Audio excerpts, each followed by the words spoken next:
I've seen several times in the comments section as a response to your criticism of the West that the Sharia is much worse, and they usually mention the Taliban. It is one or another version of, if you want to see what application of Sharia looks like, it's the Taliban. Right. Or they'll say, if the West is so bad, why don't you go live in Afghanistan? Can you address that? Okay, so first of all, I don't know much about the Taliban in 2023. I knew a little something about the Taliban 20 years ago, but the Taliban of today is an entirely different entity than it was back then. But you don't know anything about the Taliban either, let's be honest.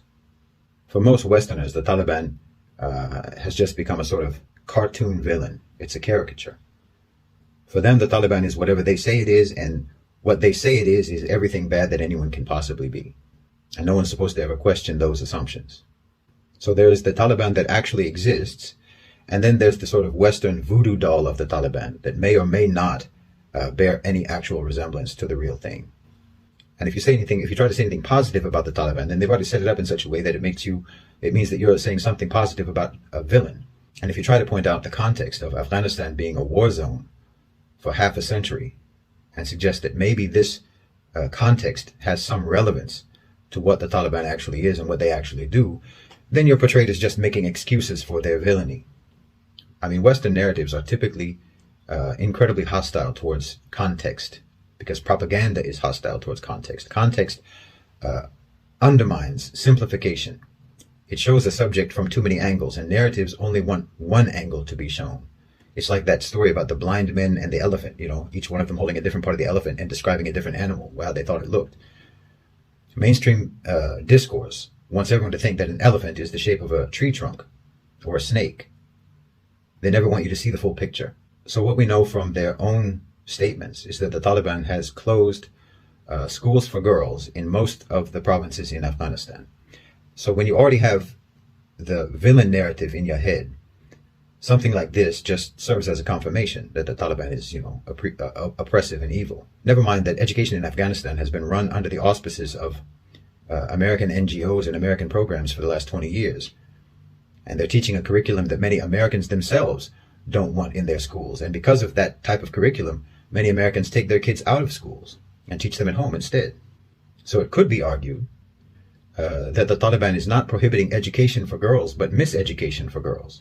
They have said that once they get the curriculum cleaned up, schools will open up again. So time will tell. But that's their business.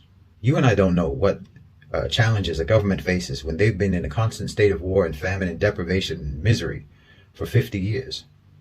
It is conceivable, that they might have different priorities than, say, Vermont or Connecticut. They might have different needs for their very minimal budgetary resources than, say, California or New Hampshire might have. I don't think that's unreasonable to assume. Now, as for the statement, if America is so bad, why don't you move to Afghanistan?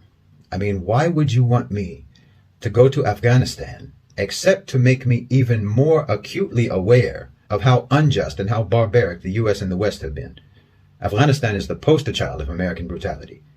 Do you really think that looking at the situation that you made in Afghanistan, the catastrophe that you unleashed on that country for 20 years, is going to improve my opinion of the West?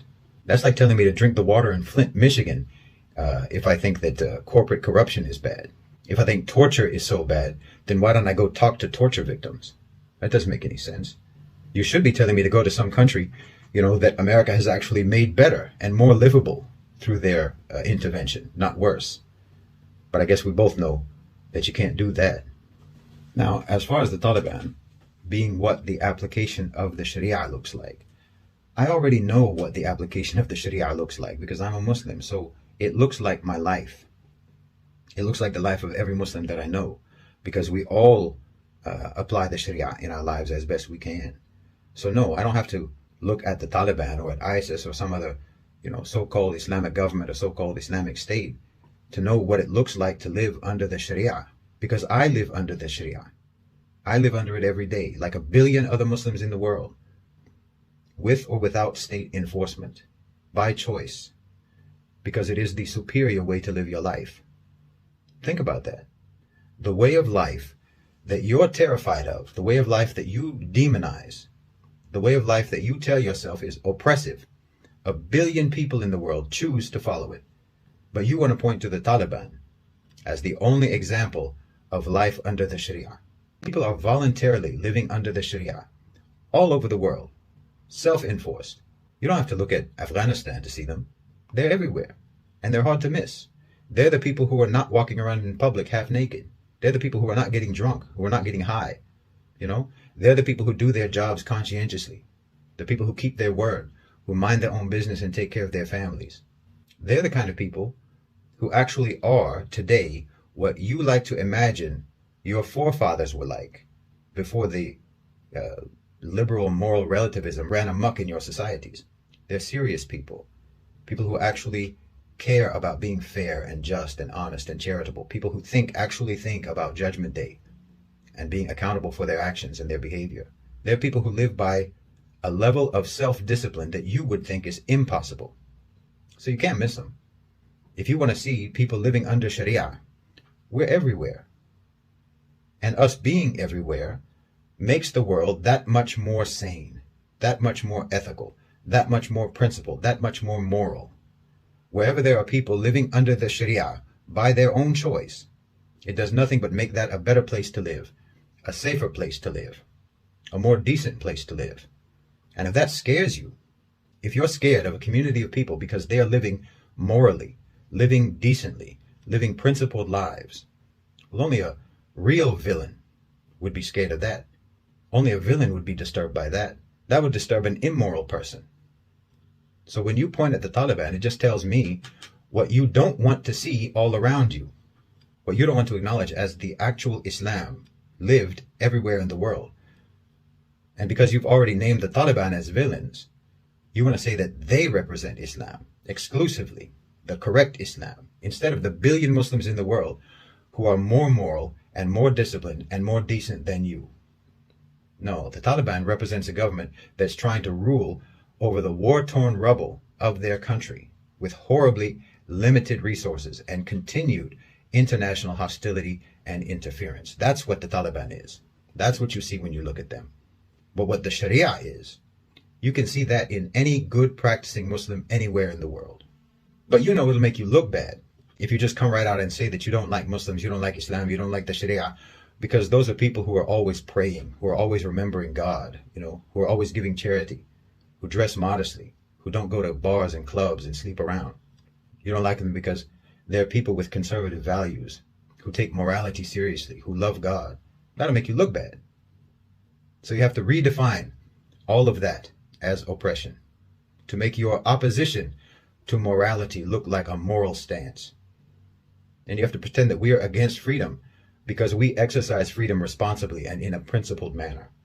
And because freedom to you actually just means irresponsibility and decadence.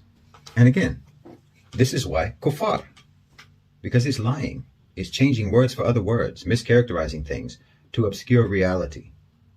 But you wouldn't do that if you thought you were right. You wouldn't have to be dishonest if you thought you were right.